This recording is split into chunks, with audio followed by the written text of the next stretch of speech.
Should a marriage be 50-50? Hello everyone, welcome back to my YouTube channel. Today I'll be bringing you a new and interesting topic. Is it fair to split a marriage in half? What is the best way to divide responsibilities between two married people? What contributes to a long marriage? Is it essential for couples to focus on giving more than they receive for long-term success? In today's video, I'll be discussing whether or not a marriage should be petitioned 50-50. With that, let's get straight into the video. When it comes to marriage, there's a common belief that it's all about equality. A joint bank account, joint ownership, and equally divided housekeeping are all examples of a cohabitation agreement. It's a sort of give and take. Even if everything works out as planned, should we really continue that? In the end, does it really come down to a 50-50 split? People today seek for relationships in which they are treated equally on all levels. We want to be treated properly and to share the burdens of our relationships equally. A 50-50 marriage, on the other hand, does not imply that each partner provides equally of themselves. Marriages can suffer if this kind of rift is allowed to continue. Many people think of marriage as a 50-50 partnership. That viewpoint sounds admirable and logical at the same time. Because it doesn't work, there's just one problem. The reason for this is if we assume our spouse must do 50% of the work, we tend to focus on the other person.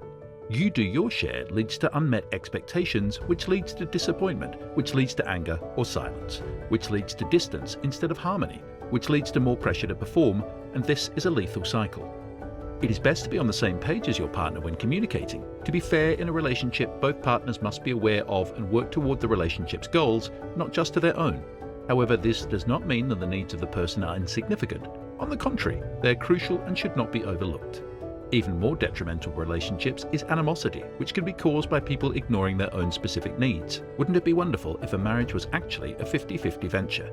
If that were the case, the majority of us would gladly sign on to that plan. The problem is that, in reality, marriage rarely goes as planned. When it comes to making a marriage work, it's common for one partner to put more effort in than the other. Then on numerous occasions, it does a complete 180-degree turnaround. The effort is more evenly split between the two partners. On this basis, you're one of the few people who can have a successful marriage. The reason for this is that life has a tendency to throw a wrench in the works. Marriage, according to some, is all about giving and taking. When it comes to finances, a 50-50 split would be appropriate if both spouses earn the same amount of money, which is extremely rare. One of the spouses, i.e. the wife, may be able to make more money than her husband. It doesn't really matter what anyone else thinks. This, and that mentality has been dispelled in both spouses' minds. When one of them receives a pay, the other one receives a pay as well. You don't have to constantly sacrifice yourself in order to be fair to your relationship and your partner. However, just as you would with your own wants, you must also take into the account the needs of your partnership.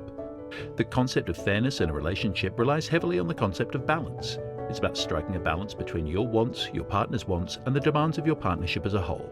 Partnership fairness necessitates that we ask for our own needs to be satisfied while also keeping in mind the requirements of their relationship and our partner. Why is a 50-50 marriage not good?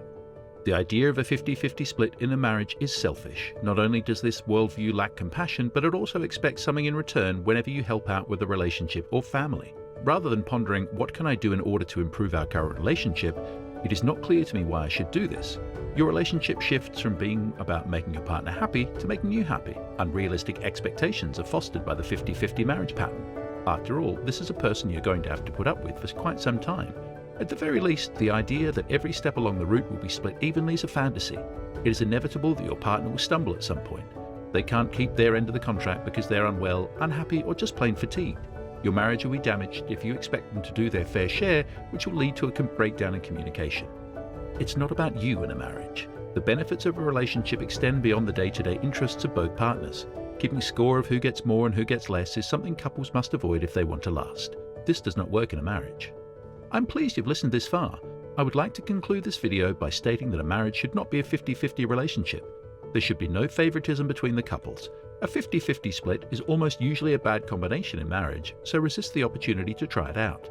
Both partners should treat each other fairly and cooperate together. Today's video has come to an end. I'm grateful for your time and attention. Don't forget to hit like and share your thoughts in the comments section. Subscribe to this channel and share this video to get more content like this one in the future.